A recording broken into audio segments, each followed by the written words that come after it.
Agora de tela. Pronto, aí. Tá no formato da Pronto. apresentação. Pessoal, então assim, o tema da aula de hoje, né, como vocês têm no plano de ensino de vocês, é topografia dental-alveolar, né? Eu falei com o Tibério, eu que dei a sugestão para a gente dar essa aula junto, porque tem muitos casos, tem informação importante que eu vou falar, o professor Tibério também vai falar, certo? Então, assim, quem conhecer realmente topografia dental-alveolar, né, vai ter que conhecer, né, tem que revisar crânio-ósseo, né, que tem tudo a ver com crânio-ósseo também. E a partir da topografia dental-alveolar, a gente vai permitir a gente conhecer várias especialidades, né, várias técnicas, ou cirúrgicas, ou anestésicas, né, para a gente... Deixa eu só aceitar aqui, tá, pessoal? Eu não vou permitir mais ninguém, não, viu, Tiber? Gabriel, tu fica, para tu não ter que sair, tu fica só mudando Alt Tab. Tu Certo. segura o Alt e Tab e ele muda volta para a tela lá. Tu escolhe qual é a tela. Nossa. Então, vamos lá. Primeira pergunta que eu faço para vocês, pessoal, é esse aqui, ó. De acordo com a topografia dental-alveolar, certo? Na região do dente 46, que é esse dentinho aqui, ó, certo? Onde é que a gente vai anestesiar para poder tirar esse dentinho, tá? Professor, mas eu nunca vi anestesia ainda, tá? Então, a partir da topografia dental-alveolar, vai permitir que você utilize, né, a técnica anestésica correta. Aí a gente faz sempre umas perguntinhas para vocês antes das aulas, né? Vocês já sabem disso. E aí a primeira coisa que eu pergunto para vocês, se eu quiser tirar esse dentinho aqui, ó, que é o dente 46, já está tratado o canal, ele tem uma lesão aqui no ápice desse dente, e é um dente, por exemplo, que precise ser removido, né, ser extraído. Eu pergunto para vocês, eu posso anestesiar diretamente aqui nesse dente, pessoal? Você não precisa saber a técnica anestésica ainda não, mas eu posso anestesiar diretamente nesse dente? Vocês acham que é a melhor técnica para esse caso, sim ou não? Ou faço uma técnica mais à distância? Acho que não, respondeu aqui a Rayane. Por que, Rayane?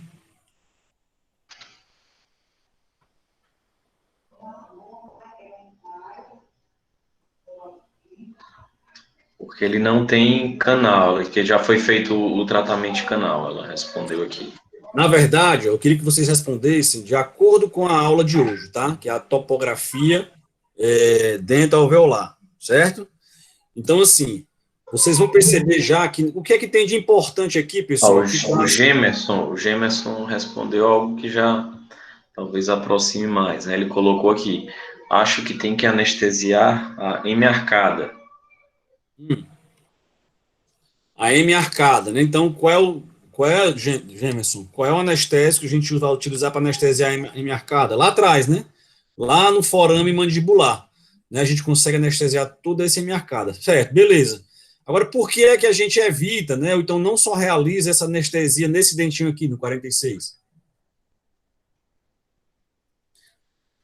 Avaliando a topografia dental-alveolar, né, no caso. O que é que tem de importante aqui, pessoal? Que estrutura anatômica, né? Que acidente anatômico vocês visualizam aqui na região de molares inferiores?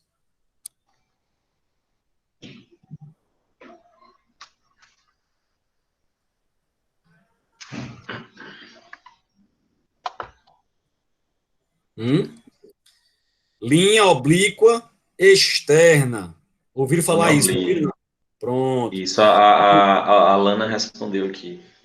Então, Isso. aqui, pessoal, ó, na região de molares inferiores, tem uma estrutura muito espessa, né? Então, quando você compara a face vestibular, né, a superfície vestibular dessa mandíbula, lá na região de molares, a gente vai ver durante a aula, ela é muito mais espessa do que a face lingual, tá? Então, o anestésico, pessoal, ele precisa adentrar nesses foramezinhos aqui, ó, certo? Então, o anestésico, E Gabriel, quando tem você... alguém pedindo para aceitar aí. Camila, tô aqui no chat. Alt Ah, mas Tab, muda de tela. mais ou menos tá ficando não, Tiver, ó. Seguro o Alt e aperto o Tab. É aí que vai dar certo.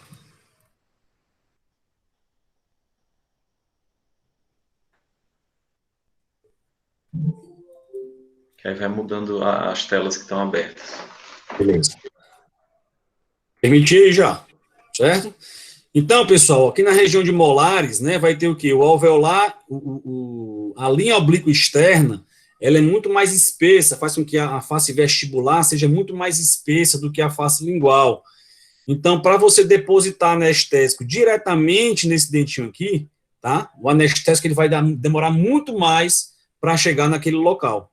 Por isso que o James falou que a gente poderia fazer a anestesia da hemiarcada, né? Anestesiando, por exemplo, o alveolar inferior, certo?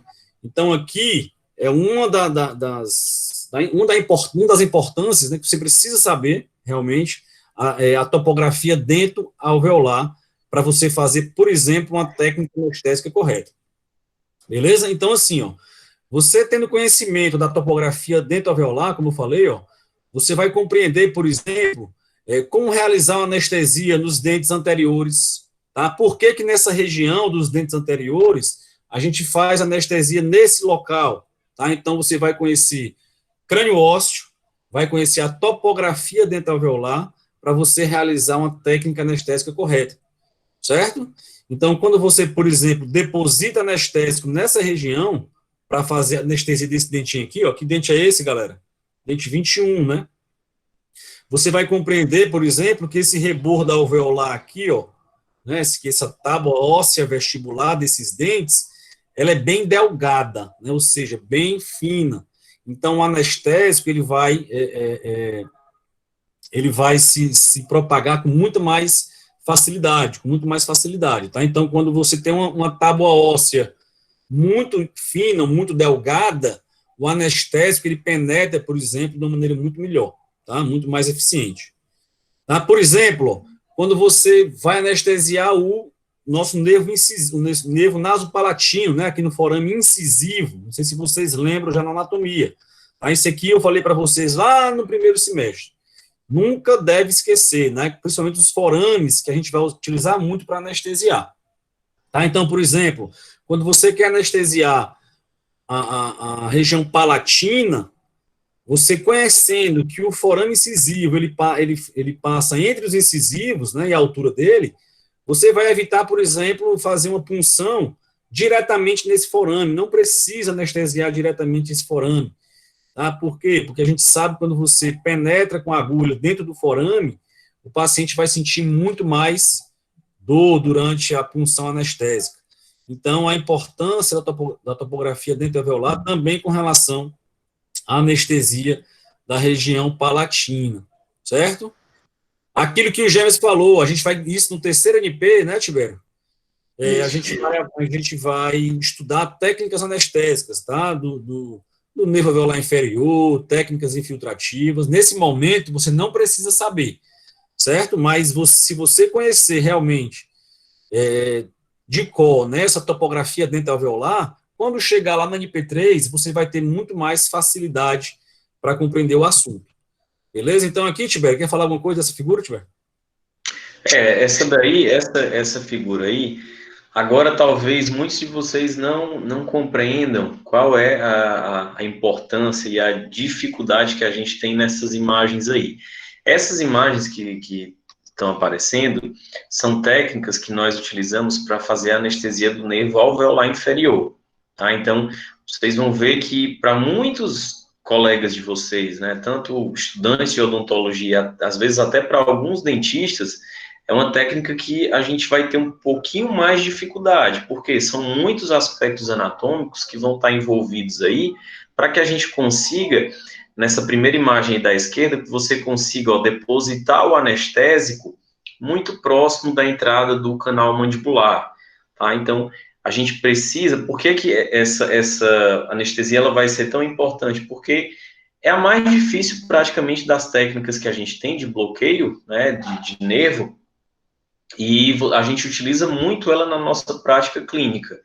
E como ela tem muita variação, né, dependendo do tipo de paciente, se você é um paciente mais bochechudo, né, às vezes os reparos anatômicos não estão tão evidentes, a gente vai ter mais dificuldade. E a gente consegue diminuir essa nossa insegurança, essa nossa dificuldade, com o conhecimento da anatomia. Tá? Então, essa foto, assim, ela é bem representativa em relação a isso.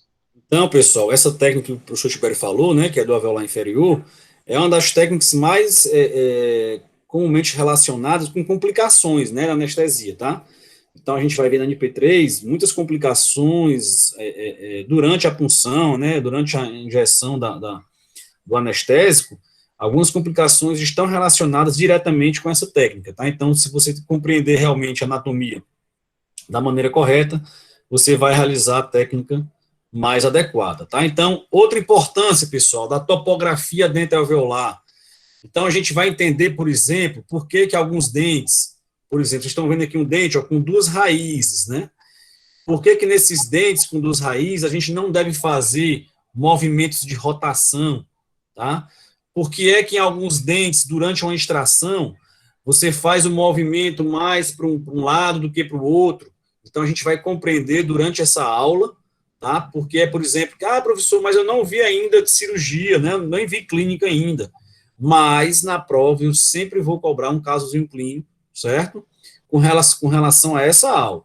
Tá? Então, se você conhecer a topografia dental-alveolar, você vai permitir, vai fazer com que você, durante a sua clínica, você consiga realizar os movimentos de, de extração adequados, tá? Certo? Então, assim, espero que vocês compreendam, tá? Compreendam, realmente estudem. Deixa eu só ver aqui, tem mais gente.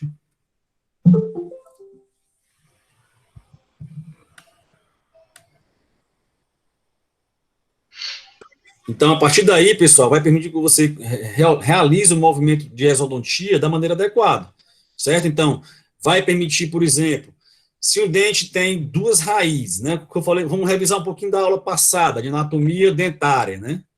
Os premolares superiores, primeiro premolar superior, eles têm quantas raízes, pessoal?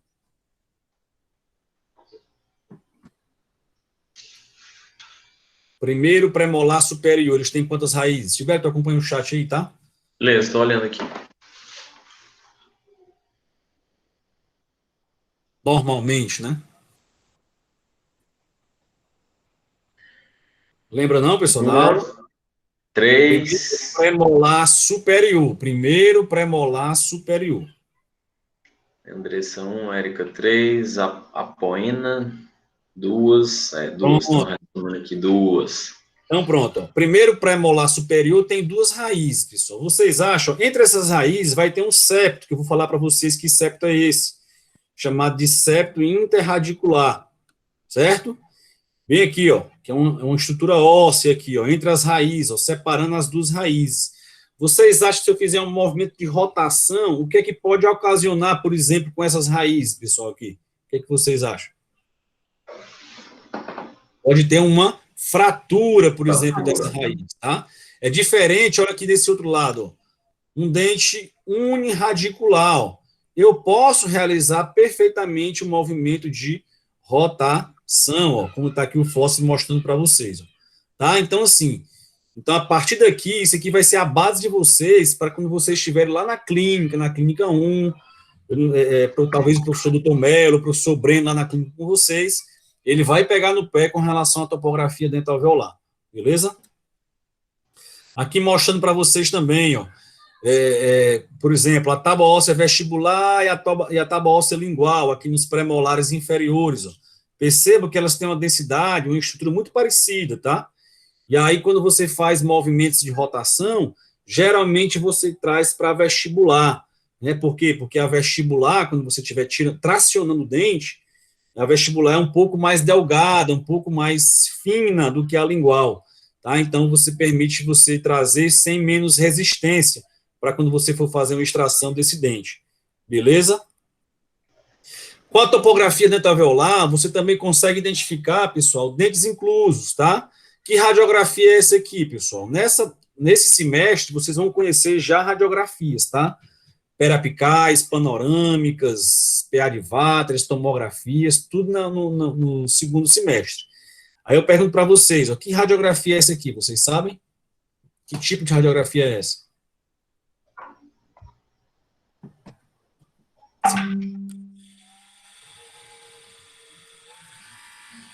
Peraí, já responderam aqui. Camila, Vanessa, Sara. Isso mesmo. Periapical.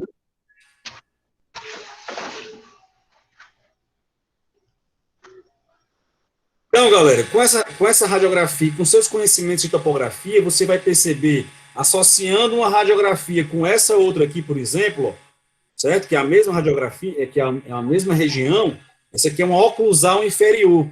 Você vai perceber aonde é que está localizado, por exemplo, um dente incluso, tá? Quando você não tem uma tomografia, que é muito mais detalhada, você pode lançar mão de duas radiografias convencionais. E aí você consegue ver, ó, a presença desse dente incluso, ó, tá? E a posição dele, se ele está mais por vestibular, se ele está mais por lingual. Ó. Veja que nessa radiografia periapical a gente não consegue ver. A gente consegue ver só que ele está aqui, ó, embaixo desse primeiro molar aqui, tá? Mas a gente não consegue ver, a gente não tem noção de profundidade, né? Se ele está mais por fora, né, por vestibular, ou se ele está mais por dentro da boca. E aí, com a oclusal inferior, a gente consegue visualizar o dentinho aqui, ó, que ele está por essa região aqui lingual, né, mais na superfície lingual da mandíbula, tá? Então, por exemplo, ó, aqui numa tomografia já tridimensional também, ó, você consegue dar o diagnóstico realmente da posição dos dentes inclusos. Pessoal, que dentinho é esse aqui que vocês estão vendo, ó, que está aqui incluso? Ó, deixa eu marcar aqui para vocês. Que dentinho é esse aqui?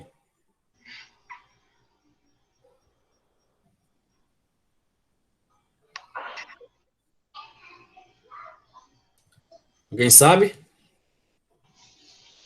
Vou falar. Canino. Numeração, né? Numeração. 23. Certo? Então, por exemplo, quando você tem um conhecimento de topografia dental-alveolar, e quando você avalia um exame tomográfico, acho que o Tibério vai mostrar alguma coisa, né, Tibério, aqui da Dental Slice também, né? Já. Vou. Quando você avalia uma tomografia computadorizada, vai permitir que você localize com mais facilidade aquele dente. Para quê? Para, durante a cirurgia, você ter um acesso mais rápido, menos traumático para aquele paciente. Tá? Por exemplo, aqui, ó. Isso aqui é o canino, né? O dente 23. Ele está localizado aonde, ó? Ele está incluso, né, na região de maxila, e a gente percebe ó, que a tábua óssea, por exemplo, vestibular, ela está bem fininha, pessoal. Então, é muito mais fácil, quando eu for fazer um acesso para remover esse dente, tá, eu ir por vestibular. Por quê? Porque eu vou desgastar menos o osso, certo? Claro que isso aqui, só essa imagem, você não consegue dar esse diagnóstico. Né? Você tem que avaliar toda a tomografia para poder realmente definir qual é o melhor tratamento. Mas aqui eu consigo notar, ó, por exemplo, a tábua vestibular está quase desaparecendo aqui, ó, certo? Então, aqui, o acesso vai ser muito mais rápido, vai ter muito menos trauma ao paciente para acessar esse dentinho aqui, beleza? Então, essa parte inicial é só para mostrar um pouquinho da importância, né, dessa aula de hoje, tá? Ó, outra coisa, quer falar alguma coisa, Sibério, desse caso? Deixa eu ver aqui. Não, vai mostrando aí, eu vou ver aqui se eu separo alguma tomografia para mostrar. Então, vamos lá, aqui na radiografia panorâmica, também a gente consegue visualizar ó, mais um dente incluso, certo? No caso aqui, pessoal, é um dentinho, é um canino também incluso, certo? Então, nesse caso aqui, a ortodontista preferiu tirar esse dente. Né? Hoje dá para a gente salvar muitos dentes, tá? A gente consegue fazer o tracionamento, não sei se vocês já fizeram, quem já usou o aparelho passou por isso. Você consegue colocar o seu dentinho na arcada também, dependendo da posição do dente, tá? Mas aqui a ortodontista preferiu fazer a extração desse dentinho. E o que é que tem bem importante, pessoal, aqui, que vocês já viram lá no crânio ósseo, né? O que é que passa bem aqui, ó, entre os pré-molares, que tem bastante importância e bastante relevância para a gente. O que é que passa bem aqui, ó?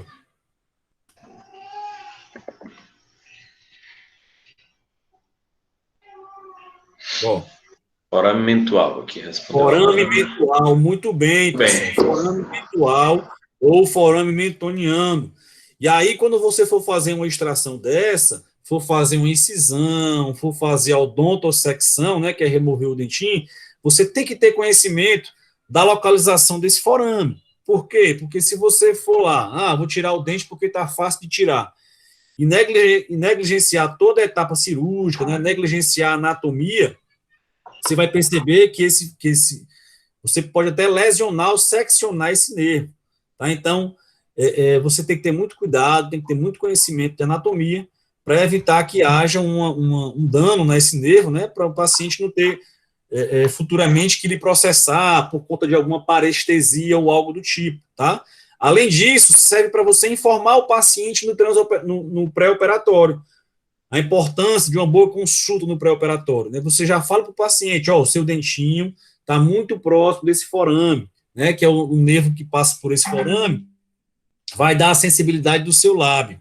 Então, quando você for fazer essa cirurgia, pode ser que no pós-operatório você sinta alguma dormência por conta da proximidade desse seu dente com o nervo, tá? Então, se você alertar o paciente antes, né, dos riscos da cirurgia, com certeza pode evitar processos futuros, tá?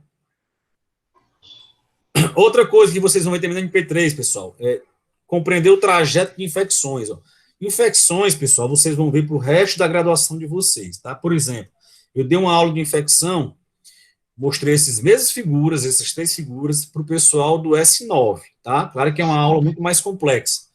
Então, para você conhecer infecção odontogênica, você tem que conhecer topografia dental alveolar.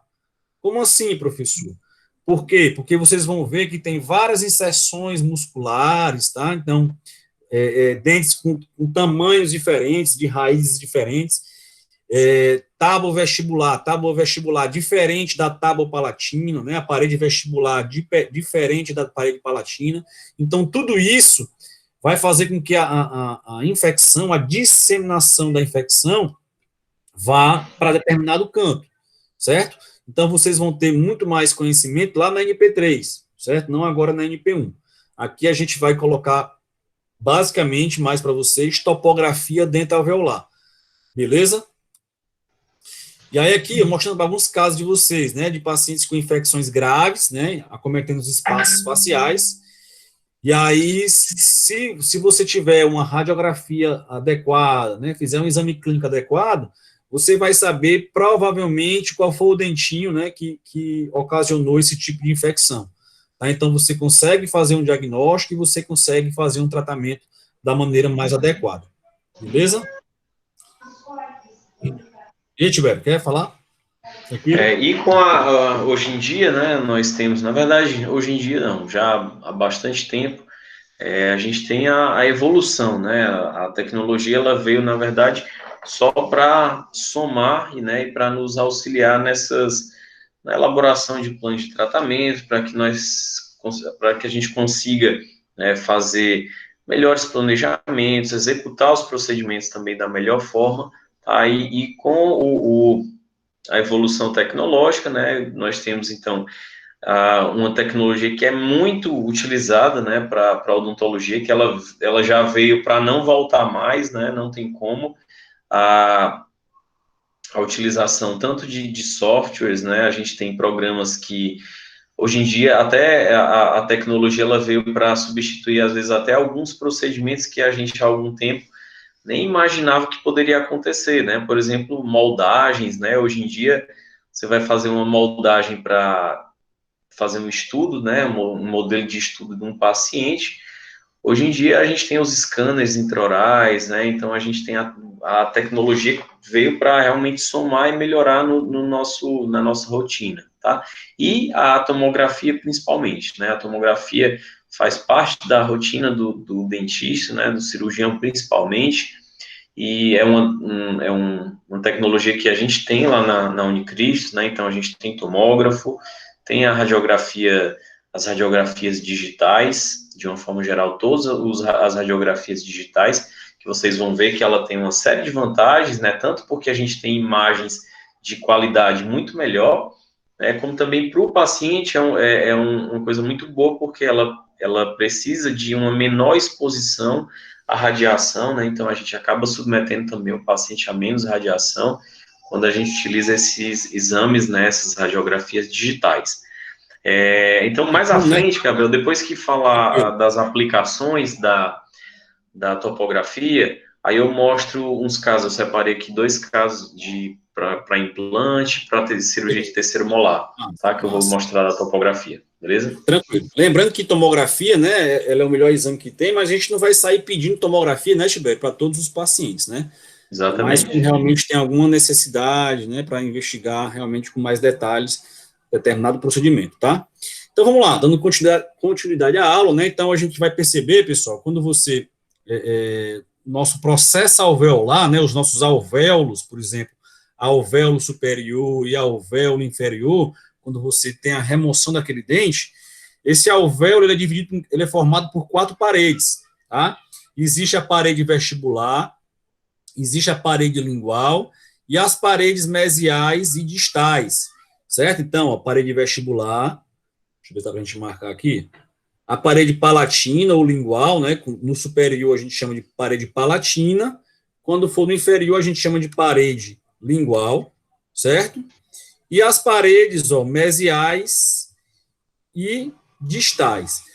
Quando o paciente, por exemplo, ele tem uma perda óssea, no caso, uma periodontite, por exemplo, muitas dessas paredes aqui do alvéolo, pessoal, vão sendo reabsorvidas.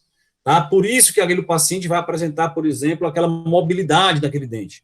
Certo? Então, uma dessas paredes, 2 ou mais, vão ser reabsorvidas durante uma periodontite. E o paciente vai apresentar clinicamente uma mobilidade daquele dente.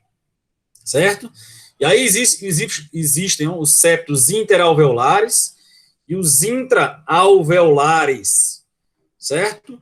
Intraalveolar, pessoal, ó, vou mostrar para você já onde é que a gente vai encontrar, certo? Que é a mesma coisa de interradicular, certo? Intraalveolar. Então, esse septo intraalveolar, por exemplo, ó, é quando o dente tem 3 raízes, né? Quais são os dentes, pessoal, que vocês sabem que tem 3 raízes, hein? Quais são os dentes que tem 3 raízes?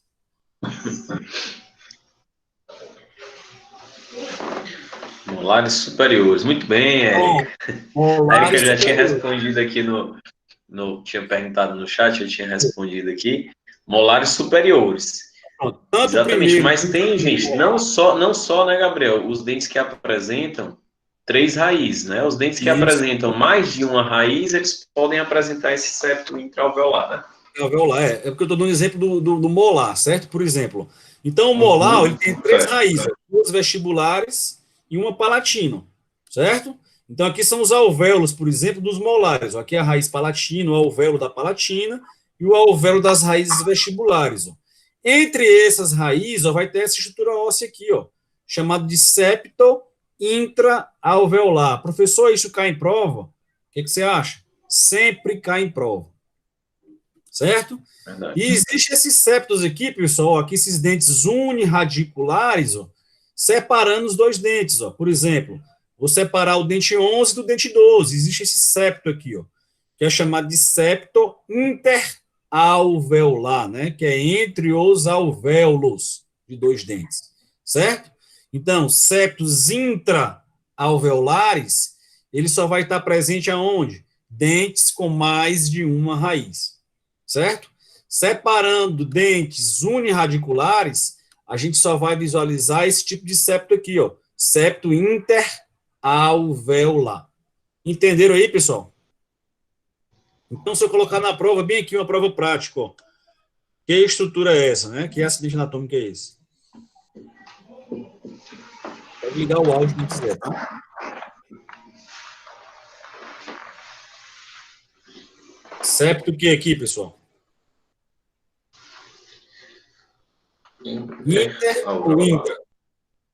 Interalveolar. Beleza, João? Então, aqui no corte sagital, né, a gente mostrar como é que funciona aqui a parede do alvéolo, o que é que você precisa saber que tem importância, tá? Por exemplo, uma radiografia periapical, não sei se dá para a gente ver aqui alguma radiografia periapical, mas quando aparecer uma periapical, vou mostrar para vocês que o osso, né, entre o osso e a nossa raiz, ela vai ter um espaço, né, que é onde vai ter o ligamento periodontal, certo? O ligamento periodontal, pessoal, ele é importante, ele funciona como se fosse um amortecimento para o nosso dente, certo? Ele faz parte do nosso periodonto, né? Quem viu a aula de anatomia da NP3 do ano passado, do semestre passado, vai relembrar, né? Então, o ligamento periodontal faz parte do periodonto, beleza? E esse ligamento periodontal, ele vai ligar, né? Ele vai unir o cemento, né? Que é aquela estrutura que cobre a raiz, com o osso alveolar, pessoal. E aí, na radiografia, a gente vai ver, na periapical, a gente vai visualizar, deixa eu ver se dá para a gente voltar aqui, só para mostrar para eles. Pronto, e dá para a gente ver bem direitinho. Só para a gente compreender, ó. Então, aqui, ó, nessa raiz, vocês estão vendo uma parte mais radiolúcida aqui, ó. Conseguem visualizar aqui, ó? Na raiz. Isso aqui que vocês estão vendo, radiolúcido, ou seja, escuro, certo? É o quê?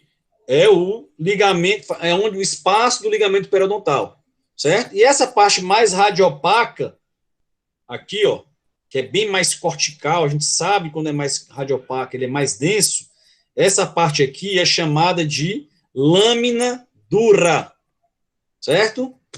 Só para a gente lembrar. Então, vamos lá, essa parte mais escura na periapical é o ligamento periodontal. E essa parte mais radiopaca, ou seja, mais clara, é chamada de lâmina dura, beleza? Lâmina dura ou cortical alveolar, né? Ou cortical alveolar, como vocês estão vendo aqui, ó. Certo? Lâmina dura ou cortical alveolar. E aqui também mostrando, né? Opa, Jorge. Quem foi que falou? É o azul. Pode mostrar a parte que é a lâmina óssea lingual? Aqui não dá para a gente ver, tá? Na radiografia periapical, certo? Certo, entendi. Eu te mostro na radiografia. Nessa daí, nessa imagem aí, Gabriel. Nessa peça aí, nessa. Tá lingual é aqui, ó.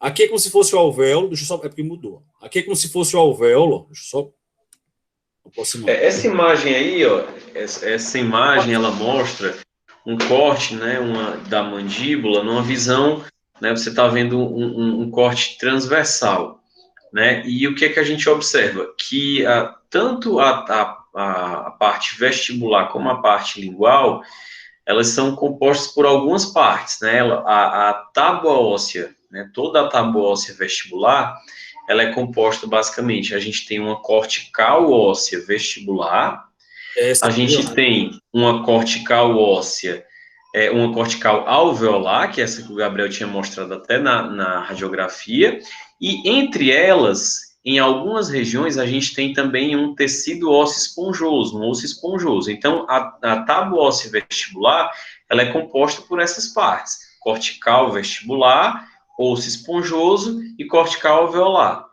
E a tábua óssea lingual, da mesma forma, ela é composta por uma cortical óssea lingual, um osso esponjoso e uma cortical alveolar ou lâmina dura, certo? Então, isso aqui...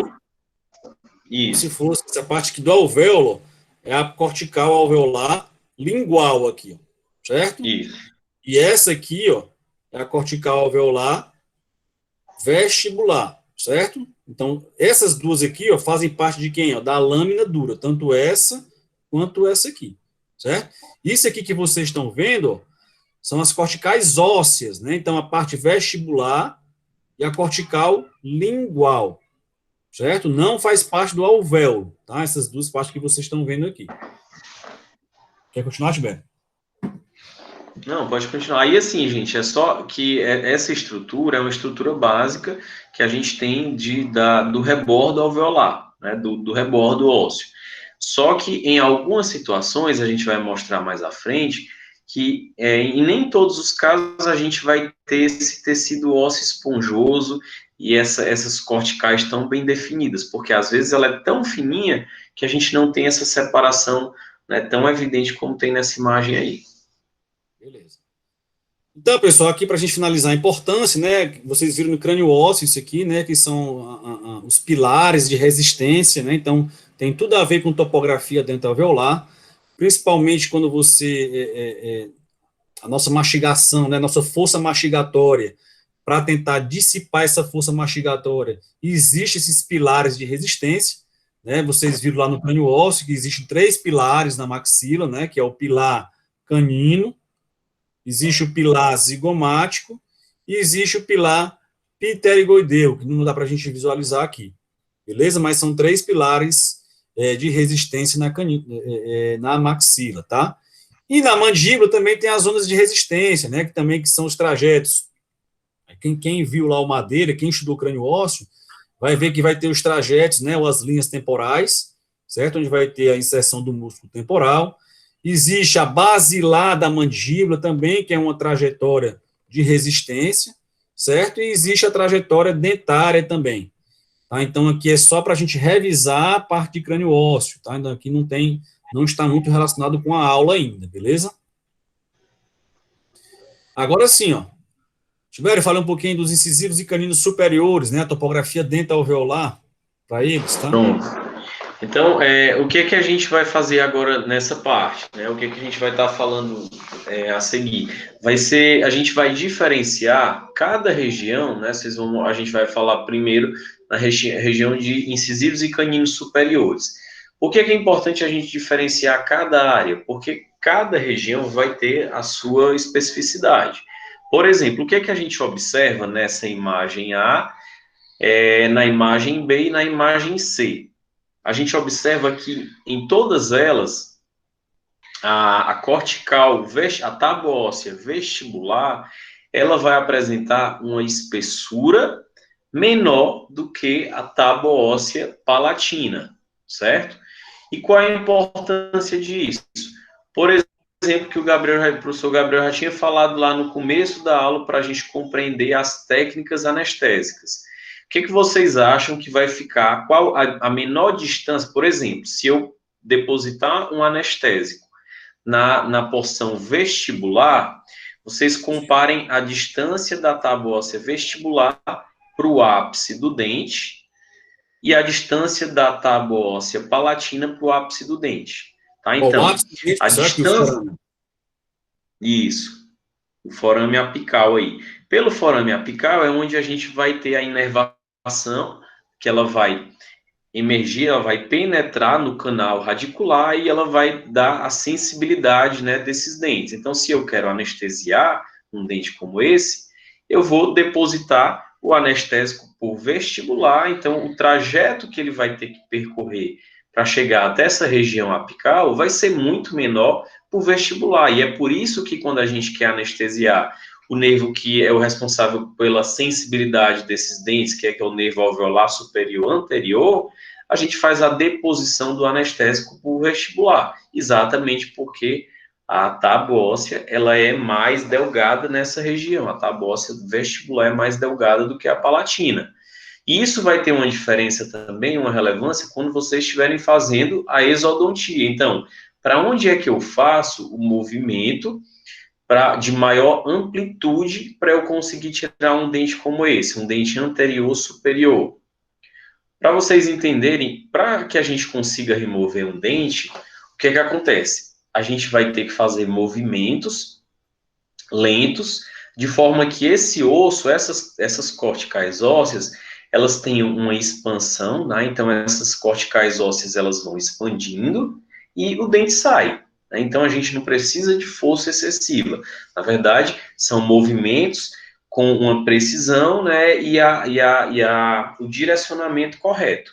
Então, eu sabendo que eu tenho uma resistência menor para vestibular, o movimento que eu devo direcionar o meu fórceps, o movimento que eu vou fazer com mais amplitude, vai ser exatamente para vestibular, porque eu vou conseguir expandir mais facilmente essa tábua óssea vestibular do que expandir a palatina. Tá? Então, na região anterior de maxila, o normal, né, o que normalmente se observa é o que a gente tem nessas imagens. A tábua óssea vestibular, ela vai apresentar uma espessura menor do que a tábua óssea palatina. Beleza. Aqui mostrando para vocês, pessoal, um corte axial também mostrando, ó, isso que o professor Tibério falou. Ó, se você olhar aqui, ó, a tábua óssea vestibular e comparar com a tábua óssea palatina dos dentes anteriores, perceba que a tábua óssea vestibular ela é mais o que? Delgada, né? Mais fina. Então, durante os movimentos de extrações, por exemplo, o movimento de maior amplitude é por vestibular, para quando você for fazer essa exodontia, tá? Então, vocês vão se lembrar isso perfeitamente quando estiver lá nas pré-clínicas e clínicas da vida, tranquilo?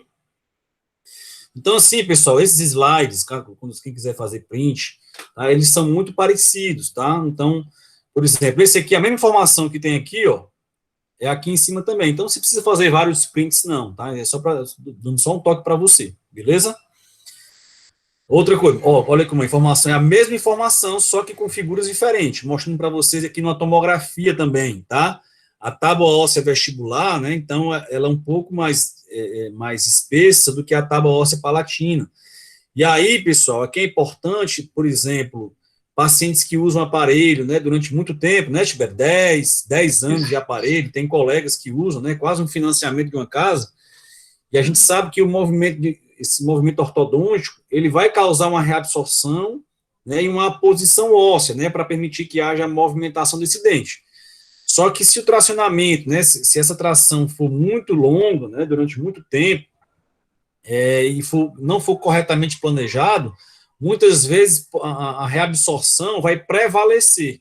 E aí o paciente, ele perde todo esse osso vestibular, ou então o osso palatino, depois que usa o aparelho, tá? Eu já vi vários casos de dentes perdidos por conta de um uso indevido, um uso há muito tempo do aparelho, tá? Então, importante você sempre fazer um controle radiográfico, tomográfico, para avaliar esses dentinhos, beleza? Com relação aos pré-molares superiores, pessoal, na verdade, aqui é bem também, certo? A tábua óssea vestibular, ela é mais delgada do que a tábua óssea palatina, então permite também, quando você for fazer o movimento de extração, você realmente faça a amplitude maior por vestibular, tá? Então, aqui, uma coisa que você tem que ter importância é esse septozinho aqui, ó. Como é o nome desse septo aqui, pessoal, ó? Entre as duas raízes. Coloque aí no chat ou ligue o áudio, quem quiser. Septo o quê? Interalveolar. Esse aqui é o intra, tá, pessoal? Septo Não, era a intra... mensagem, era da pergunta anterior, 855, isso certo. aqui. Intraalveolar, foi mal. Beleza, então, ó, isso aqui, pessoal, é o septo intraalveolar, ó, entre duas raízes de um pré-molar superior, tá? Outra coisa que você precisa saber, pessoal, que a gente não falou na aula, mas quais são os nomes das raízes, é importante você conhecer, tá? Então, quando estiver na prática, a gente já vai falar para vocês, mas eu posso falar um pouquinho para vocês também, certo? Por exemplo, ó, nosso pré-molar superior, ele tem duas raízes, tá? Quais são os nomes das raízes? Uma que fica para vestibular, chamada de raiz vestibular, só isso.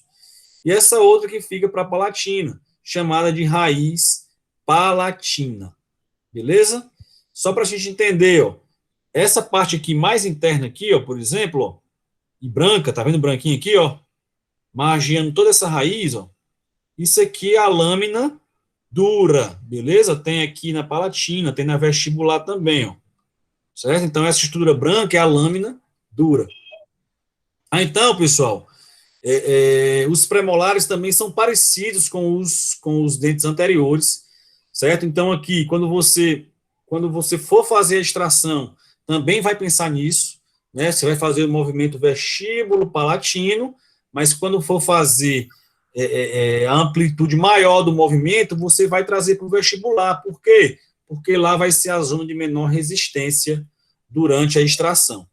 Tranquilo? Então, ó, já podem notar aí, ó, de pré-molar até central, né? Então, os dentes anteriores todos e os pré-molares, ele vai ter um aspecto semelhante aí na topografia dento-alveolar.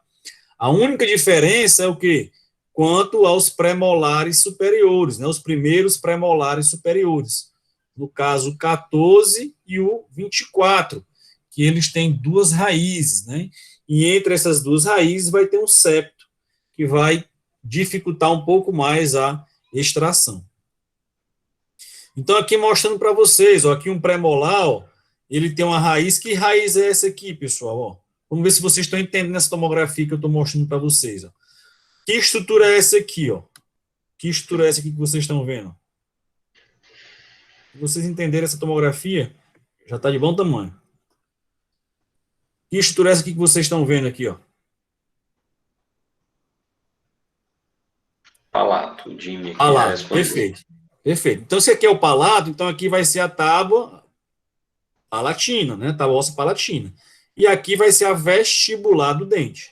Aqui é a cavidade nasal, aqui em cima, para a gente entender, ó. Aqui é o nosso seio maxilar, beleza? Então, aquilo que a gente mostrou, né? Que a tábua óssea vestibular, ela vai ser um pouco mais delgada, né? Um pouco mais fina do que a tábua óssea palatina. Então, quando você for fazer a extraçãozinha do dente, você vai levar um movimento de maior amplitude para o lado vestibular. Mesma coisa da anestesia. Se você precisa anestesiar esse dentinho, também a anestesia dos molares, dos premolares, também vai ser na região vestibular. Na verdade, pessoal, na maxila, né, Tibério? Para quando você quiser fazer uma anestesia dos dentes superiores, geralmente é por vestibular, porque além da densidade, né, existe outro fator, além da espessura, existe a densidade, né? A maxila é um osso bastante poroso, né, quando comparado com a mandíbula. Então, assim, mesmo em zonas que vai ter uma maior resistência, né, uma maior espessura, você também faz infiltrações por vestibular. Certo? Então, aqui, ó, molares superiores, tem quantas raízes? Todos os molares superiores têm quantas raízes? 3, respondeu. 3 raízes, certo? 3 raízes. Existem 2 raízes vestibulares, certo? E uma raiz palatina. 2 raízes vestibulares e uma raiz palatina. Professor, todos os dentes, o 16, o 26, o 17 e o 27, certo? Eles têm 3 raízes. O que é que vai diferenciar um do outro, tá, pessoal? Por exemplo, o primeiro molar superior, ele vai ter as raízes mais abertas, né? A gente chama de raízes mais divergentes, né? Geralmente ele é maior, o primeiro molar superior, certo? A raiz palatina do primeiro molar superior, ela é mais grossa, mais robusta, certo? Então, assim, algumas diferenças básicas, né, entre as raízes dos dois dentes. Então, por exemplo, uma extração do primeiro molar superior, ele tem um grau de dificuldade maior do que a do segundo molar superior. Tranquilo? E aí tem outra coisa importante, por exemplo, quando você for anestesiar o primeiro ou o segundo molar superior. Vocês lembram lá no crânio ósseo a crista zigomático-alveolar? Certo? Então, ó, essa crista zigomático-alveolar faz com que aquela parede vestibular, nessa região dos molares, seja mais espessa. Então, por exemplo, muitas vezes o anestésico, você tem que repetir a anestesia. Por quê? Porque a anestesia, pela a espessura, né, dessa parede, na região da crista zigomático-alveolar, pode dificultar mais a penetração do anestésico, certo? Então, algumas falhas anestésicas ocorrem por conta disso, beleza? Devido a essa crista zigomática alveolar. Então, aqui, mais ou menos, a gente já falou para vocês, ó, duas estruturas importantes anatômicas, né? Lá no inferior, existe a linha oblíqua externa, né, que vai ser um ponto de reparo bastante importante, nesse caso de anestesia, e no superior, existe a crista zigomático alveolar. Certo, Tiver? Quer falar alguma coisa? Isso aí, pessoal, ele vai ter uma diferença também na hora que a gente estiver fazendo uma extração, uma exodontia, né? Até então a gente estava dizendo o quê? Que na região de pré-molares, canino e incisivos superiores, a gente mostrou para vocês que a tábua óssea vestibular, ela apresenta uma espessura menor, né, mais delgada do que a palatina. A exceção à regra, então, é essa região dos molares superiores, né, como a gente pode observar, então, nessa imagem B, né, a imagem do meio que corresponde à região do segundo molar superior. O que é que a gente observa? Se a gente comparar a espessura da parede vestibular, ela vai apresentar uma espessura maior do que a palatina, exatamente porque é nessa região que normalmente se localiza a crista zigomática alveolar ou o pilar zigomático, certo?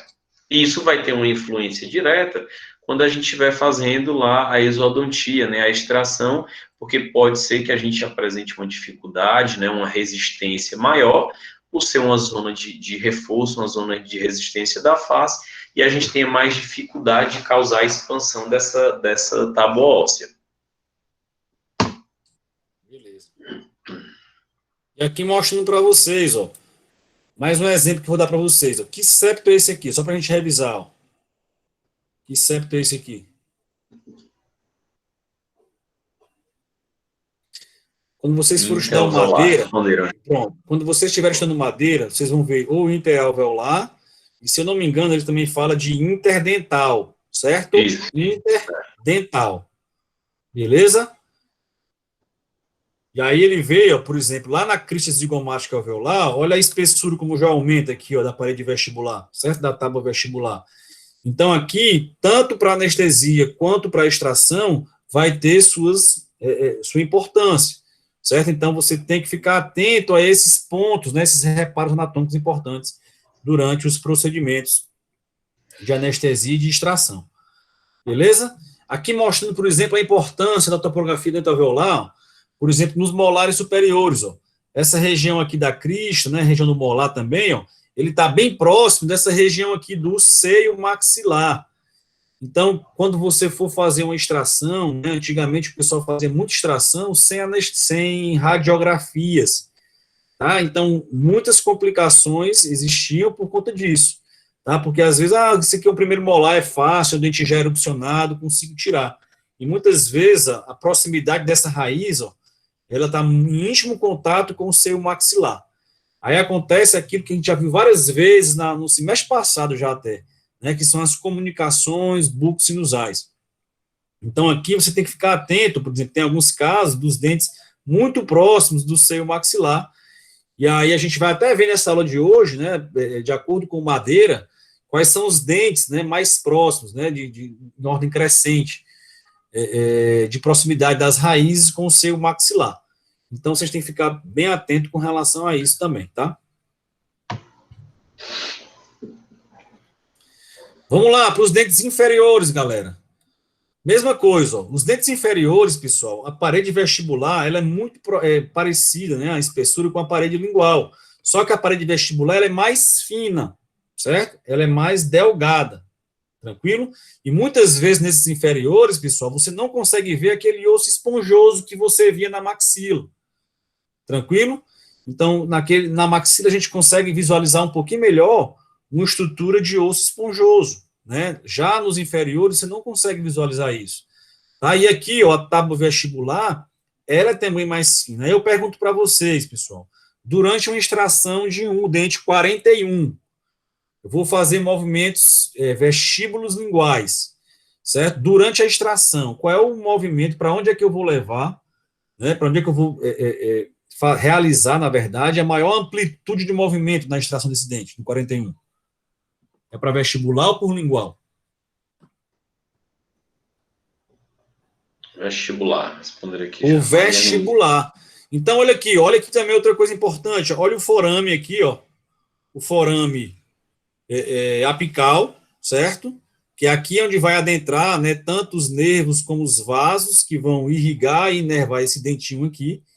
E olha a distância que eu levo, se eu quiser anestesiar essa região, esse dentinho, olha a distância percorrida, como vai ser menor, certo? Da vestibular do que da lingual. Tá? Então, aqui, o que é que você precisa saber nesse slide?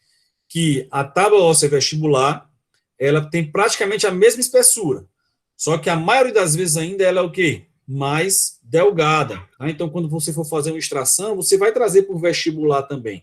Tá? São dentes, pessoal, que não tem dificuldade, né? Se você respeitar direitinho a anatomia, a técnica cirúrgica, vocês não vão ter dificuldade de fazer as extrações desses dentinhos aqui, tá? São os dentes unirradiculares. Tanto é que no critério lá de aprendizagem de vocês, na curva de aprendizado, vocês vão começar a fazer a extração desses dentes unirradiculares para depois fazer extrações de dentes multirradiculares. Certo? Então aqui, a mesma coisa, mesma informação, aqui mostrando só imagens diferentes, tá? Por exemplo, que a vestibular, ela é um pouco mais fina, são semelhantes, bem parecidas, mas é um pouco mais delgado do que a parede lingual, certo? Isso aqui de incisiva canino, né? Então, ou seja, os dentes anteriores, eles vão ter essa característica, tá? Aqui mostrando para vocês mais um caso, ó, de ortodontia, paciente aqui com 10 anos de aparelho, tá? Não estou dizendo que todo mundo que vai ter 10 anos de aparelho, pessoal, vai estar nesse estado, não, certo? Mas aqui, ó, o osso desse paciente era para estar bem aqui, ó, nessa região aqui, ó, certo? Então, devido ao trauma, né, ortodôntico e durante muito tempo, né, aquela força excessiva durante muito tempo, às vezes até por irresponsabilidade do paciente também, né, que às vezes falta as manutenções, enfim, uma série de fatores, tá? E aí teve uma ortodontia mal feita, e aí a reabsorção do osso foi tão grande, ó, que esse dente, por exemplo, ele está o quê? Ele tá inserido, ó, só nessa pontinha aqui de osso, tá? E quando você tirar o aparelho, com certeza esse dente vai estar impossibilidade de você dar continuidade ou salvar esse dentinho, tá? Então, aqui é só para mostrar para vocês. Esse caso aí, inclusive, né, Gabriel, é de um paciente que ele tem uma discrepância esquelética, né? Os dentes anteriores e inferiores, eles estão à frente dos superiores, né? Ou seja, é um paciente, você já deve ter ouvido falar, né? Um paciente classe 3, né?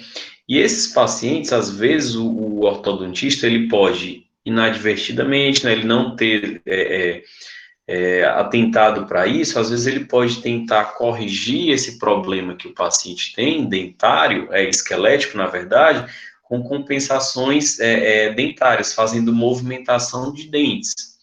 E se ele fizer esse movimento, pode só mostrar aí, Gabriel, que seria, ó, tentar compensar, ó, jogar esse dente de baixo aí para trás e o de cima para frente, né, o que a gente chama de compensação ortodôntica, né, tentando mascarar o problema que o paciente tem, que é esquelético. Se o ortodontista fizer isso, o que é que vai acontecer? Essa raiz vai ser jogada totalmente para vestibular, né, então esse dente vai ser perdido, né?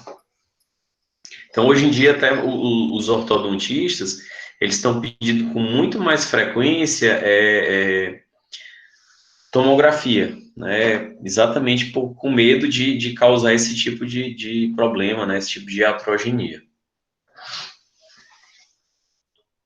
Beleza, beleza. Por isso a importância de um correto planejamento, né? Tanto do ortodontista como do cirurgião, para evitar esses problemas, né, essas sequelas ao paciente futuramente, beleza? Então, aqui, região de premolar, pessoal, também, pessoal, pela foto vocês já sabem, pela foto vocês dá para perceber que na região de premolar, a tábua óssea vestibular, ela é o que? Mais delgada, né, mais fina do que a tábua óssea lingual, certo? E existe uma quantidade já aqui, ó, de osso esponjoso, porém também pouca quantidade. O que é importante aqui, ó? Entre os premolares, geralmente, tá, o forame mentoniano, né, que é o forame mentual, ele vai estar localizado entre os premolares, certo? Lá na região do ápice deles, certo? Então, aqui é importante, por exemplo, se tiver um dente incluso nessa região, você conhecer a anatomia, né, conhecer onde é que está localizado esse nervo, mesmo que você não tenha uma tomografia, certo? Então, aqui não é porque você não tem uma tomografia que não vai saber onde é que está localizado o forame, certo? Então, o forame, você já sabe que ele está naquela região de pré-molar, né? Eu, particularmente, nunca vi um forame mentoniano em região de incisivo, região de molar, beleza? Então, assim, você tem que ter um conhecimento anatômico para realizar qualquer tipo de procedimento sem lesionar qualquer estrutura importante, tá? Então, aqui, ó, aqui já começa também a aparecer, pessoal, importante aqui, ó, na região de premolar, a presença da linha miloioide também, né, Tibério? Aqui, ó, na região lingual, ó. Por isso que tem esse aumento um pouquinho maior aqui na região de premolar, ó, certo? Vocês vão ver depois que a linha miloioide, certo? É importante por quê? Porque aqui vai ter a inserção, ó, de um músculo importante da mastigação, que é justamente o seu músculo do soalho da boca, né, abaixo da língua. E aí, por exemplo, uma infecção, se a raiz desse dentinho aqui, ó, ela for maior do que essa inserção, né, ela passar dessa inserção, muitas vezes, ou de um molar, por exemplo, muitas vezes essa infecção vai para o espaço submandibular, vocês vão ver isso depois, tá? Se essa raiz for menor, né, então a infecção vai vir para cá, ó, acima da inserção do miloioideu, e aí ela vai para o espaço sublingual, tá? Isso agora não precisa para vocês, é só para vocês entenderem como é que se dissemina a infecção. Beleza? Outra aqui, mesma informação que eu vou mostrar para vocês, tá? Sempre mostrando que a tábua óssea vestibular, ela é um pouco mais delgada do que a tábua óssea lingual, ó. Olha aqui mais uma tomografia mostrando para vocês, ó, que lá nos premolares já vai ter isso aqui, ó, uma área mais densa, né, uma área mais espessa na região de premolar, por conta da linha miloioide, olha aqui embaixo, ó, certo? Então, a gente tem maior quantidade de osso devido à presença dessa linha miloioide. Então, pessoal, quando você tem uma inserção muscular aqui, é normal, em qualquer região que tem uma inserção muscular, é normal que aquela região seja mais espessa. Entenderam? Então, nos premolares, aqui na região lingual, vai ter aqui a inserção do músculo miloioideu, que é um músculo importante da mastigação. Beleza? Vai lá, Chivas. Na região, então, tudo que a gente estava falando aqui, pessoal, o que é que a gente mostrou para vocês? A região dos premolares e a região dos incisivos e caninos inferiores, a gente tem uma espessura da cortical vestibular menor, né, do que a lingual ou do que a tábua óssea lingual. E o que a gente observa na região dos molares inferiores é exatamente o que a gente já tinha discutido, né, onde que você deve depositar o anestésico para fazer a exodontia lá daquele caso clínico. É exatamente a região vestibular, ela deve ser evitada, dificilmente a gente vai conseguir uma anestesia satisfatória fazendo a deposição do anestésico na vestibular, porque a espessura da cortical, né, da tábua óssea vestibular nessa região dos molares inferiores é muito grande, tá? Então, na mandíbula é a região que a gente tem uma espessura maior de cortical, né, de tábua óssea, é na região dos molares inferiores. Inclusive, essa região ela é tão espessa que é uma área que constantemente a gente utiliza nos procedimentos que a gente faz de reabilitação, né, nos procedimentos de enxerto ósseo. Quando um paciente ele tem uma perda óssea e ele precisa, né, ele deseja fazer uma reabilitação com implante, às vezes a gente precisa devolver o volume ósseo que esse paciente perdeu através de procedimentos de enxerto ósseo. E em muitos casos, né, na maioria dos casos, a gente utiliza essa região da linha oblíqua externa como uma área doadora de enxerto. A gente tira um bloco de osso dessa região para enxertar em outra área, tá? Então, para vocês terem uma noção da disponibilidade, né, da quantidade de osso que a gente tem nessa região. Consequentemente, é uma zona de reforço, é uma zona que dificilmente você vai conseguir expandir, né, você conseguir expandir uma tábua óssea tão grande como essa vestibular, vai ser muito difícil. Então, se você tentar tirar um dente, dependendo do movimento que você fizer, a tendência é que você tenha um insucesso, que você quebre a coroa do dente, mas não consiga remover ele. É exatamente porque é uma área muito espessa. Então, o que é que a gente já nota aí? Ó, a cortical lingual, a tábua óssea lingual, muito mais fina, né? Então, o movimento, né, a amplitude do movimento nessa região de molares, né, o movimento que nós devemos fazer é principalmente no sentido lingual. Vocês conseguem compreender isso, né, pessoal? Tudo bem, pessoal, até aqui. Então, por exemplo, molares inferiores, ó, anestesia, a gente vai fazer uma anestesia mais à distância, né, como o professor Tibério falou, né, que a cortical vestibular ela é mais espessa do que a cortical lingual, certo? E além disso, o osso mandibular, pessoal, é um osso mais cortical do que a maxila, tá? Então, o anestésico vai demorar mais a chegar onde a gente quer, beleza? Pode ser que até com alguns anestésicos você consiga anestesiar um pouco aquele dente, tá? Mas o sucesso 100% você não garante.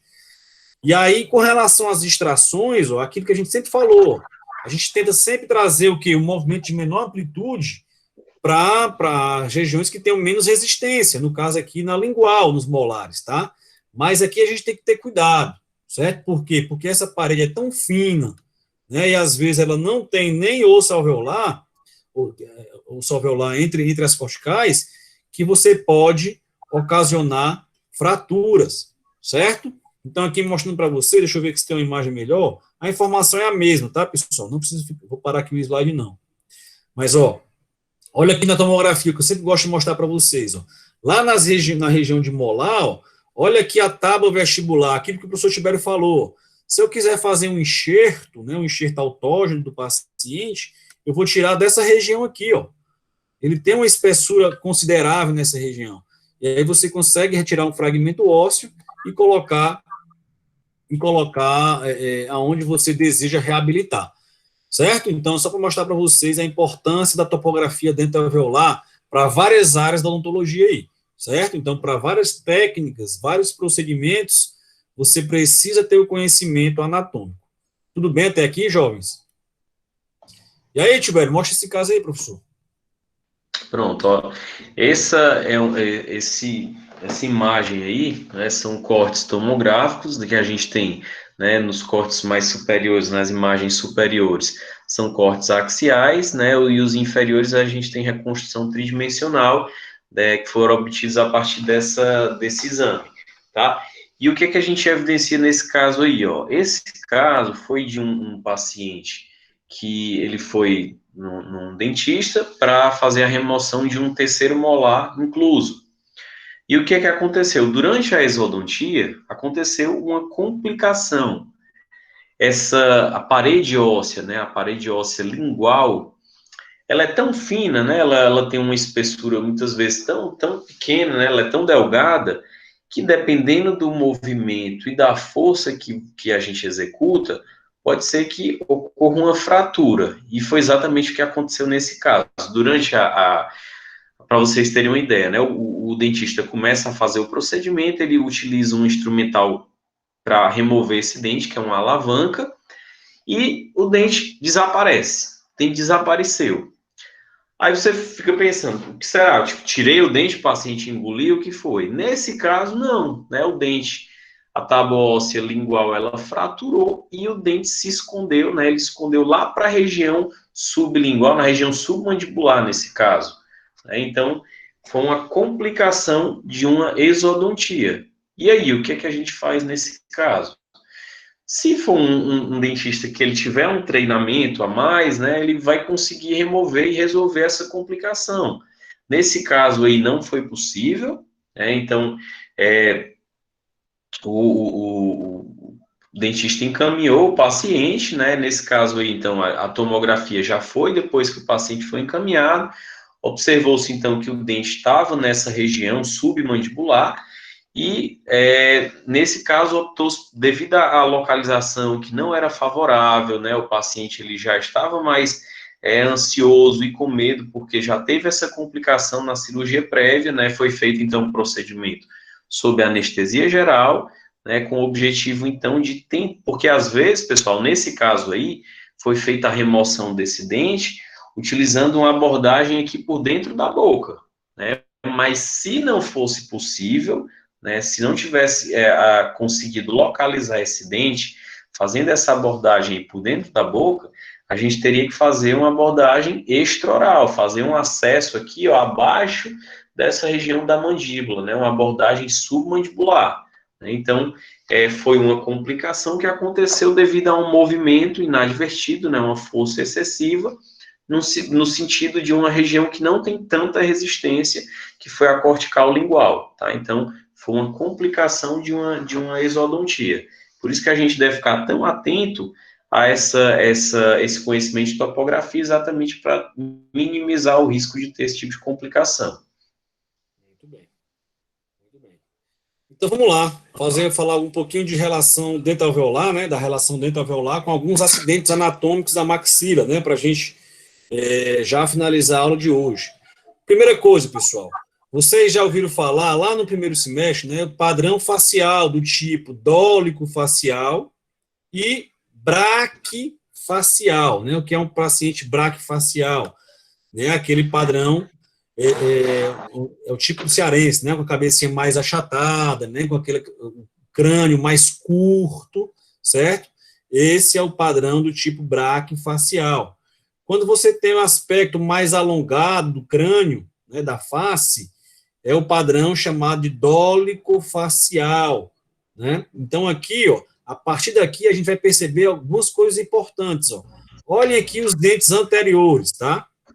Então, se eu perguntar na prova, um incisivo central, né, é mais fácil de ter uma comunicação buco-nasal em pacientes padrão braquifacial ou dólico-facial? Na verdade, eu refaço a pergunta.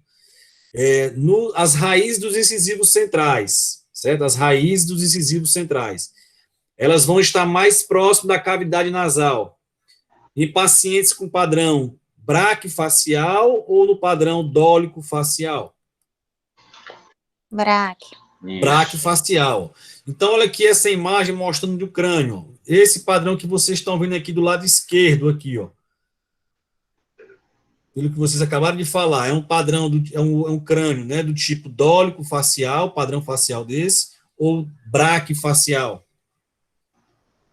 Dolly. Isso. Dólico, né? Porque olha aqui a proximidade, a distância que tem do ápice dos incisivos até a fossa nasal. Certo, pessoal? Isso aqui é importante, por exemplo, até para implantes dentários. Se um paciente, por exemplo, fosse um paciente desdentado, né, e a gente sabe que quando o paciente é desdentado vai ter uma reabsorção desse osso, a gente sabe que em pacientes que são dólico-faciais, né, que tem aquele perfil mais alongado, aquele padrão mais alongado, ele vai ter mais osso, né, normalmente vai ter mais osso para você colocar implante, pelo menos em altura óssea, tá? Se a gente for levar em consideração só a altura do osso, certo? Quando considerado o quê? Quando você compara com o padrão do tipo braquifacial. Olha a proximidade aqui, ó. Fala, isso aí serve também, ó, essa distância do ápice dos dentes para a cavidade nasal, a gente deve ficar atento, inclusive, para procedimentos básicos, né? Teve uma vez que aconteceu comigo, né, na clínica, né, que uma professora me chamou, Tiverio, vai dar uma olhada ali, porque o paciente, a aluna foi anestesiar e o paciente está sangrando pelo nariz. Aí o que foi que aconteceu? A aluna ela foi fazer uma infiltração para ir fazer um tratamento endodôntico no incisivo central superior. Na hora que ela foi infiltrar o anestésico, ela penetrou com a agulha um pouquinho a mais, ela não observou, né, que existia essa relação de proximidade maior do ápice desse dente com a cavidade nasal, e ela acabou perfurando, né, a mucosa que reveste a cavidade nasal. Então, esse anestésico ele foi além de onde deveria, né, a agulha foi além de onde deveria, então ela acabou infiltrando dentro da cavidade nasal, e como rompeu ali, teve um rompimento pequeno nessa mucosa que reveste a cavidade nasal, o paciente teve um pequeno sangramento, né? Nada muito importante. Quando eu sentei, eu só fiz levantar um pouquinho, levantei o lábio do paciente, eu digo, ó, foi isso que aconteceu, né? Então, você penetrou um pouquinho mais com a agulha. Então, isso serve para a gente ficar atento, inclusive, para procedimentos básicos, de anestesia, por exemplo. Perfeito. Aí você entender, né, compreender o que é que pode ter ocorrido, né, e não se desesperar. Muitas vezes o aluno se desespera, né, que tô com sangramento nasal, mas se você entender que pode ter sido por conta disso, né, você consegue até acalmar o paciente nesse momento, beleza? Então, pessoal, anatomia, você vai ver para o resto da vida de vocês, é o que eu sempre bato na tecla, viu? E agora na cabeça e pescoço, então aqui, ó, casos de implante, ó, às vezes um implante do mesmo tamanho, né, do mesmo comprimento, ó, a distância da cavidade nasal. Aqui, ó, você vê que a cavidade nasal, ó, ela está bem aqui, ó, certo? A cavidade nasal, essa parte mais radiolúcida, na região do central, certo? Em outros casos, por exemplo, a cavidade nasal está bem próxima, tá? Então, o soalho da cavidade nasal já está bem próximo do implante também. Então, ó, já mais uma especialidade importante, né, por exemplo, que é a implantodontia, quem for para essa área vai perceber a importância da topografia dental-alveolar. Tranquilo? Seios maxilares, pessoal, isso aqui é questãozinha de prova, certo? questão de prova. Qual que vocês acham, né, de acordo com o Madeira, que é o livro que vocês têm como referência, né, para essa parte de topografia dental-alveolar, que é o dente que tem a maior relação de proximidade com o seio maxilar?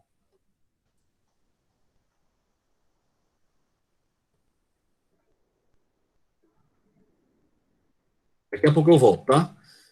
O que vocês acham, pessoal? Quem foi para minha monitoria quinta-feira sabe. Olha aí, olha aí. Primeiro molar superior, a Alana respondeu aqui. Na verdade, ó, faça o print da tela aí, quem quiser, tá? Mas de acordo com o Madeira, certo? Em relação de proximidade, tá? O mais próximo do seio é o segundo molar superior, certo? Depois, primeiro molar superior. Isso aqui, pessoal, até é prova de concurso também, tá? Então, o índice de proximidade com o seio maxilar, geralmente é o segundo molar superior, é mais próximo do seio, certo? E aí vocês têm que ficar atentos. Isso aqui é só mais para a prova, tá? Então, assim, o que é que você precisa saber? Ó?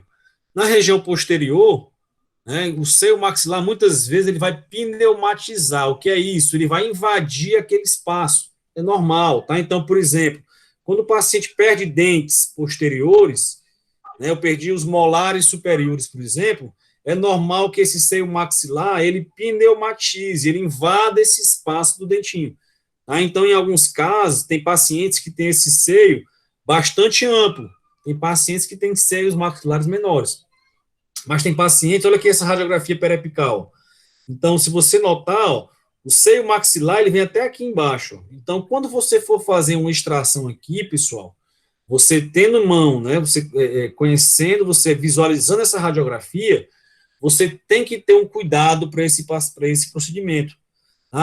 No meu caso, por exemplo, eu faria aqui uma odontosecção. Eu separaria as raízes e tiraria de um por um. Certo? Para quê? Para evitar uma força excessiva, né, e poder romper uma estrutura dessa.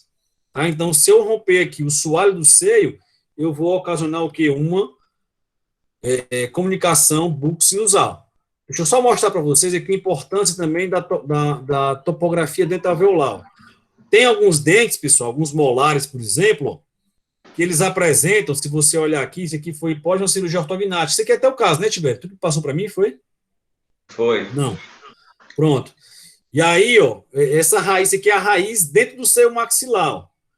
Então, essa raiz, quando está dentro do seio, a gente consegue visualizar também na radiografia, certo? Por exemplo, quando o ápice da raiz, né, ou até metade da raiz, né, o terço médio da raiz, ela na radiografia, você acha que ela está dentro do seio, né, na verdade, existe uma lâmina, ó, aqui, ó, por exemplo, aqui nessa estrutura, ó. Deixa eu ver se eu consigo marcar aqui, ó. Então, pessoal, bem aqui, por exemplo, ó, perceba que a raiz, ó, se você for olhar só pela radiografia, você acha que ela está dentro do seio, né, esse ápice da raiz. Né? O nome desses acidentes anatômicos, né, o nome desses acidentes são chamados de cúpulas alveolares. Tá? E aqui um exemplo bem nítido. Ó. O dente, ele ainda tem uma lâmina de osso muito fina, né, professor Tibério, aqui. Isso. Então, se o paciente for fazer uma extração aqui e não tem todo aquele cuidado prévio, o que pode acontecer? Pode romper essa lâmina de osso que é muito fina e pode ter uma comunicação buco-sinusal. Beleza? Isso, pessoal, também então a gente tem que ficar atento e vocês vão ver depois, assim, por que é importante a gente ter pelo menos uma radiografia quando você vai fazer uma extração, né, uma exodontia. Né, porque não faço a gente tendo pelo menos uma radiografia, a gente consegue pelo menos ou falar para o paciente que existe esse risco, ou você, inclusive, minimizar, né, o risco dessa complicação acontecer. Porque você falar para o paciente depois que já aconteceu é uma coisa, né, e você falar previamente, ó, isso pode ser que aconteça, né, então, assim, o risco de você ter alguma complicação, alguma judicialização num procedimento como esse é muito menor, né, se aquela coisa já foi acordada antes. Gabriel, tem uma foto clínica após uma exodontia, que foi essa daí, ó. Essa imagem aí foi de uma exodontia que eu tinha feito se ela tiver a imagem mais aproximada, essa onde está aí do lado da tua setinha, Gabriel, um pouquinho mais pronto, ó. É essa parte aqui onde tem a membrana, isso aí, ó, nessa, como se fosse mais na parte mais mesial, é a mucosa, né, a membrana que reveste o seio maxilar.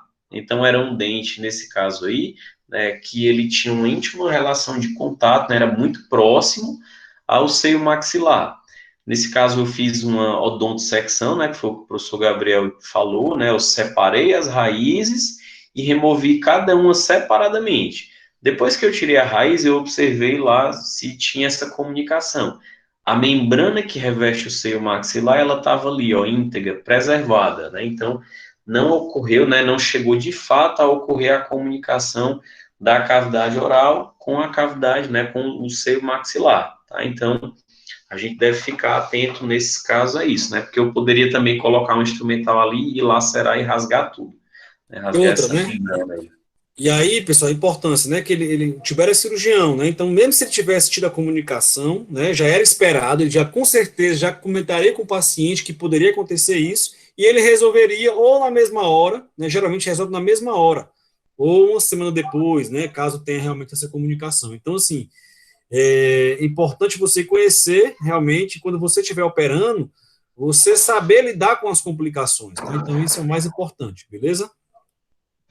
Mas aí, no caso, não teve nenhuma complicação, tá? Não teve nenhuma comunicação buco-sinusal, não. Ó, aqui exemplos, pessoal, de cúpulas alveolares aqui, ó. Então, aqui a gente pode ver, ó, por exemplo, olha aqui deixa eu só ver aqui.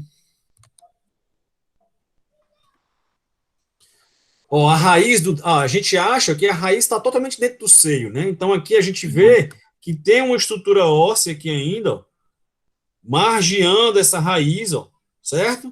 Então, isso aqui são chamadas também de cúpulas alveolares, tá? Então, são estruturas que vocês vão ver durante a radiografia de vocês, tá?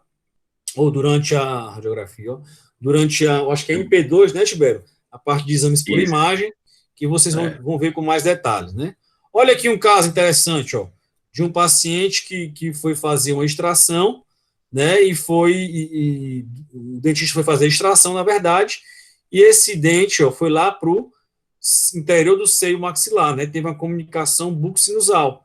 Então, olha aí, o dentista foi fazer a extração, não percebeu, né, previamente, que esse seio maxilar, olha a pneumatização dele, o tanto que é.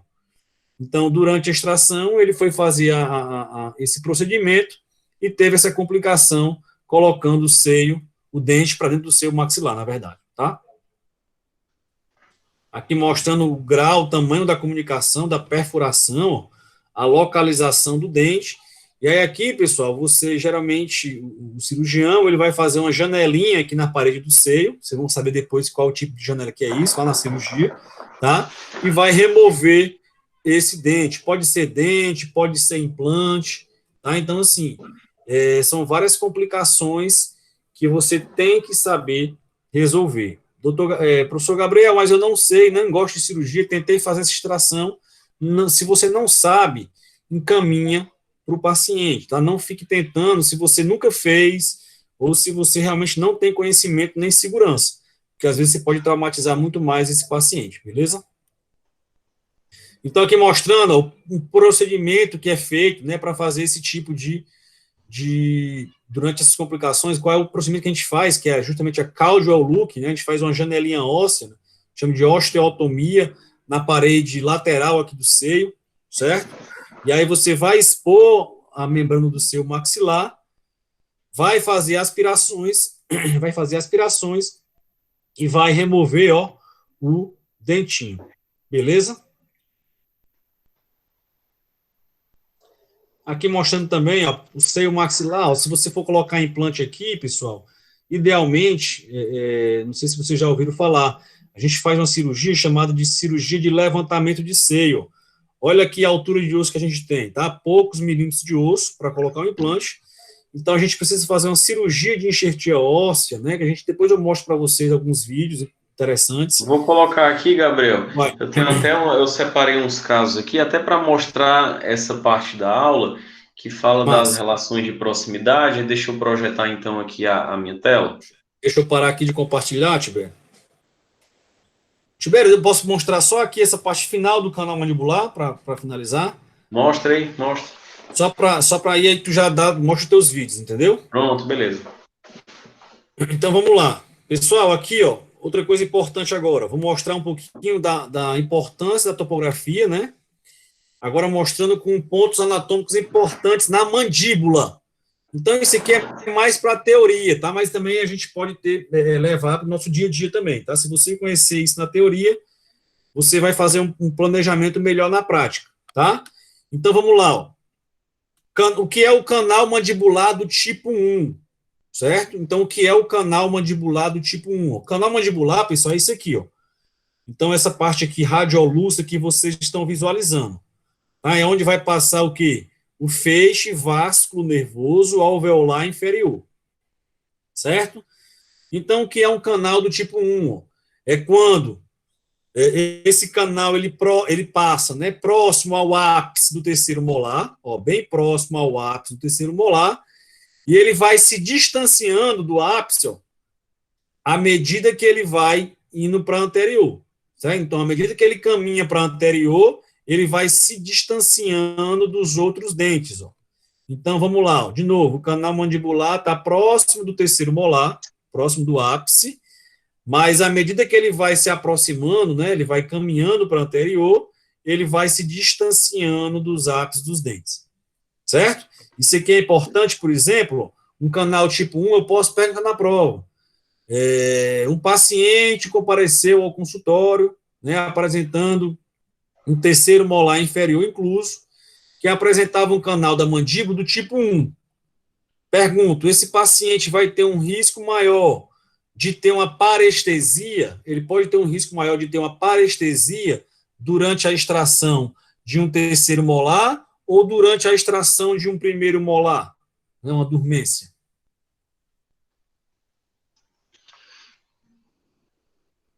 Terceiro. Terceiro molar. Por quê? Porque no tipo 1, o terceiro molar está mais próximo desse canal mandibular. Beleza? Vou mostrar aqui o tipo 2, ó. O tipo 2 é quando o canal mandibular, olha aqui ele desenhado. Tá? O canal mandibular ele não tem nenhuma íntima relação com os dentes. Pessoal. Isso aqui para a gente é bom demais, não, professor Tibério? Fazer uma cirurgia dessa de implante, de terceiro molar, quando o canal mandibular está muito distante do ápice, né? Então o risco de ter alguma lesão aqui nervosa é muito baixo. Né? Então, nesses pacientes tipo 2, ó, a relação de proximidade vai ser mínima, né? Então, é muito distante o canal mandibular dos molares. Pergunta na prova. O paciente que apresenta o canal tipo 2 vai ter um risco menor de desenvolver algum tipo de parestesia durante a extração de terceiro molar? Verdadeiro ou falso? Verdadeiro. Então, é quando o canal mandibular está mais distante dos ápices, tá? O canal tipo 2. E o que é o canal tipo 3, jovens? É quando todos os dentes, ó, eles apresentam aqui o canal bem aqui, ó, todos os dentes têm uma íntima relação com quem? Com o canal mandibular. Então, aqui já é mais limite, até para você fazer uma extração, você orientar o paciente que pode ter uma parestesia, tá? Durante procedimentos de implantes dentários, você tem que ter um cuidado maior, né, com relação a esses casos, para você evitar, durante a perfuração, durante o preparo, para colocar um implante, você lesionar esse nervo, tá? Então, aqui, pessoal, acho que era o que eu queria mostrar para vocês, tá? Eu e o professor Tibério. O Tibério vai mostrar aqui uns casos interessantes, tá? Também, com tudo relacionado com a aula de hoje, alguns casos clínicos, tá bom? Espero que vocês, se puderem e quiserem tirar alguma dúvida, possam fazer isso, tá bom? Vou parar aqui, viu, Tibério? Beleza. Eu paro de filmar, Tibério? Eu deixo. Não, pode deixar. Eu vou só apresentar aqui a parte daqui do Dental Slice. Tô gostando de ver aqui, ó. São 9h50, muita gente aqui ainda, viu? O que é isso aí? É osso? O que eles falaram no chat aqui? Era acho que é o que tu estava mostrando da relação de proximidade, que era próximo de todos os tipo 3, né? É osso mesmo, né? Tá vendo só osso, né, Wallace? Tá aparecendo aí, Gabriel, para vocês? Tá aparecendo.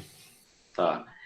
Gente, ó, isso aqui, estou mostrando para vocês, é um programa que a gente utiliza, né? Existem vários programas que a gente pode estar utilizando para fazer planejamentos, né, de alguns procedimentos. São programas que a gente utiliza para visualizar as tomografias, tá? Esse é um programa que é acho que um dos mais comuns, né? Muita gente utiliza, né? Muitos dentistas utilizam.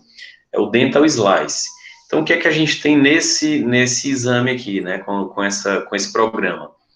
A gente tem aqui embaixo ó, uma imagem, né, uma visão geral que a gente tem, né, a partir desse exame que foi obtido, se realiza a gente tem uma visão panorâmica, aqui, ó, nessa parte mais inferior aqui, eu tenho essa visão panorâmica. Nesse caso aqui, foi solicitado para que era uma paciente que eu ia fazer uma cirurgia de terceiro molar. Quando eu tinha visto a panorâmica da paciente, eu vi que tinha uma sobreposição da raiz do terceiro molar dela com o canal mandibular. Ó. Então, aqui a gente tem, ó, está marcado aqui em laranja, o canal mandibular. Tá? Então, o que é que eu conversei com a paciente sobre o risco que ela tinha de ter essa parestesia, essa dormência no pós-operatório, porque o dente dela era muito próximo do canal. Aí falei, né, sobre a possibilidade de solicitar uma tomografia para a gente ter uma noção desse risco. E a paciente disse, não, eu prefiro que peça a tomografia. Então, nós solicitamos. Aí, o que é que a gente observa aqui? Ó? Eu tenho a visão panorâmica, eu tenho cortes transversais aqui, nessa parte superior esquerda. Aqui, na parte superior direita, eu tenho cortes axiais. E aqui, nesse outro canto inferior, a gente tem uma reconstrução, né, uma imagem tridimensional, certo? Então, o mais importante aqui para a gente é essa imagem aqui, para esse caso, esses cortes transversais que nós temos aqui, ó. Então, o que é que a gente observa? Ó? Eu vou fazer uma movimentação aqui, ó. Ela está vindo, ó, essa região que eu estou aqui é a mais, ó, se vocês olharem aqui, essa imagem aqui corresponde a uma fatia dessa imagem aqui, ó. Eu tenho aqui a visão panorâmica, o corte está bem aqui, e aqui a gente está vendo, então, o corte transversal dessa área aqui. Corte então, sagital, né? Isso. Aí eu vou começar a movimentar aqui, ó. Vocês estão vendo o canal mandibular. O canal mandibular está sendo marcado aqui, ó, tá? Eu estou indo para frente, eu estou me aproximando do terceiro molar. Aí aqui o que eu observo? Ó? Aqui está o canal mandibular. E aqui eu tenho ó, já o começo, né? Eu já consigo observar a raiz, uma das raízes do terceiro molar inferior dessa paciente. Então a gente vai aproximando, ó. O que é que a gente observa aqui, ó? Então realmente a raiz desse dente e o canal mandibular, nesse caso, ó, eles eram muito próximos, tá? O que é que eu falei para a paciente? Ó, nesse caso aqui, né, eles realmente são muito próximos, né? E você explica para o paciente os riscos e, no caso, ele vai decidir se vai fazer ou não, né? Porque o paciente, ele pode, não, doutor, eu não quero ter o risco de ter essa dormência, essa parestesia no pós-operatório, esse dente, por enquanto, não está me causando maiores problemas, eu quero esperar, tá? Então, ela serve, inclusive, para isso, para o paciente, né, que é a pessoa que realmente decide o que vai fazer, se ele vai ser submetido ou não a esse procedimento, né? Então, ó, a gente observa aqui, né, o canal mandibular e o dente, eles realmente muito próximos. Então, a gente vai aproximando aqui já do segundo molar, ó, canal mandibular ainda muito próximo ó, do segundo molar, né, e do primeiro molar também, ó. Então esse aí é um canal tipo o quê, né, Tibério? Tipo 1, 2 ou 3, pessoal? Exatamente, foi o que o Gabriel acabou de falar aí. Tipo o que eles responderam aí? Vai olhando aí que eu... Tipo 3, responderam aqui, responderam. Beleza. E, pessoal, a gente também solicita esse exame, né, quando a gente está pensando em fazer os planejamentos aí, as nossas reabilitações com implante, né? Então, aqui é outra tomografia, né? Então, aqui a gente está vendo, ó, a visão panorâmica e aqui esses cortes sagitais, né? Então, são cortes transversais. Ó, a gente aqui, ó, vou trazer ela bem por centro, ó, tá aqui no meio, ó, bem no meio da maxila da paciente. O que é que a gente tem aqui, ó? A gente tem o canal. Que canal é esse? Que estrutura é essa daqui, pessoal? Bem na região central aqui por palatina da maxila.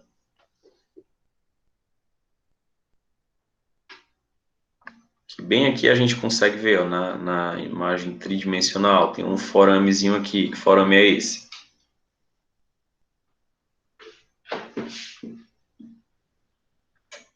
Responderam aí, Gabriel? Responderam não, ainda não. Bora, pessoal, que forame é esse? Saiu da aula porque a gente já se estendeu aqui, né, pessoal? Não, mas estão aqui ainda, tem 56 pessoas. Não, beleza. Canal o quê?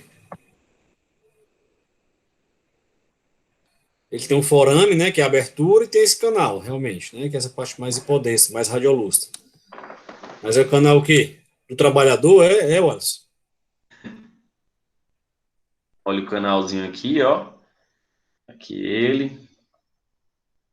Lá na região dos incisivos, galera. Que forame é esse aí?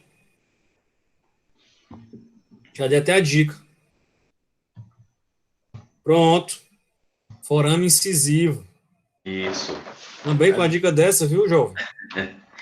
Aí, pessoal, ó, então o que que a gente tem aqui, ó? Essa era uma paciente que ela tinha, eu tinha avaliado, o objetivo dela era colocar implantes. Ela perdeu todos os dentes, e o que que aconteceu com esse osso? Ele vai reabsorvendo, né? Ele vai diminuindo em altura e vai diminuindo em espessura. Bem aqui na região anterior, ó, o que que a gente tem de estrutura importante? Ó? Aqui a gente tem, ó, a cavidade nasal. Eu posso utilizar esse exame para fazer isso aqui, ó. Vou medir, eu consigo medir a altura da crista óssea para a cavidade nasal. Eu tenho essa ferramenta aqui que é uma régua e a gente consegue mensurar essa altura. Eu consigo medir também aqui, ó, a espessura do osso, né, a espessura da crista óssea para saber se eu tenho condições ou não de colocar um implante. Ó, eu vou caminhando com o meu exame aqui, ó, mais para posterior. Ó, tô vindo aqui, passei a cavidade nasal. Ó, bem aqui já começa, ó, seio maxilar. É o seio maxilar da paciente. Ó, nessa região aqui, ó, o paciente tinha 4 milímetros de altura só. Então, se eu planejar a colocação do implante, ó, o implante aqui, vamos aqui, ó, a gente consegue com esse exame escolher aqui o tamanho do implante, né, o diâmetro do implante e o comprimento.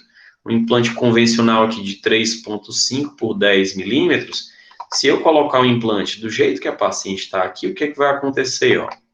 Eu vou colocar o implante dentro do seio maxilar e não vai ter suporte ósseo praticamente nenhum.